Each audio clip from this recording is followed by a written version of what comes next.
தமிழக சட்டமன்ற தேர்தலுக்கான பொதுத் தேர்தல் வருகிற 23ஆம் தேதி நடக்கிறது. இந்த தேர்தலில் திமுக கூட்டணி, அதிமுக கூட்டணி, நாம் தமிழர் கட்சி, த வேகா தலைமையிலான கூட்டணி என 4 முனைப்போட்டி நிலவி வருகிறது. ஒவ்வொரு கூட்டணியும் தங்களது வேட்பாளர்களுக்கு ஆதரவாக தமிழக வாக்காளர்களிடம் தீவிர வாக்கு சேகரிப்பில் ஈடுபட்டு வருகிறார்கள்.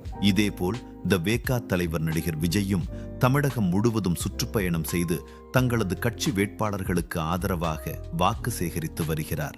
இன்று நெல்லையில் விஜய் பிரசாரம் செய்தார். இந்த நிலையில் குமரி மாவட்டத்தின் 6 சட்டமன்ற தொகுதிகளிலும் போட்டியிடும் த வேகா வேட்பாளர் 2ஆம் தேதி குமரி மாவட்டம் வருகிறார். இதற்காக கன்னியாகுமரி அருகே உள்ள அகஸ்தீஸ்வரம் விவேகானந்தா கல்லூரி மைதானத்தில் விஜய் பங்கேற்கும் பொதுக்கூட்டத்துக்கான ஏற்பாடுகளை த வேகா கட்சி நிர்வாகிகள் செய்து வருகிறார்கள்.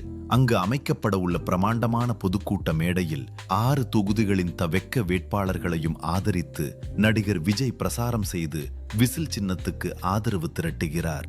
குமரி மாவட்டத்துக்கு நடிகர் விஜய் பொதுக்கூட்டத்தில் பங்கேற்க இருப்பதையொட்டி த வேகா நிர்வாகிகள் குமரி மாவட்ட போலீஸ் சூப்பரண்ட் அலுவலகத்தில் பாதுகாப்பு கோரி கடிதம் கொடுத்தனர். இதையடுத்து குமரி மாவட்ட போலீஸ் சூப்பரண்ட் ஸ்டாலின் 12ஆம் தேதி நடைபெறவுள்ள த வேகா பொதுக்கூட்டத்துக்கு அனுமதி வழங்கியுள்ளார். மேலும் அந்த பொதுக்கூட்டத்தில் 5000 பேர் மேல் மட்டும் பங்கேற்க அனுமதி அளித்துள்ளனர்.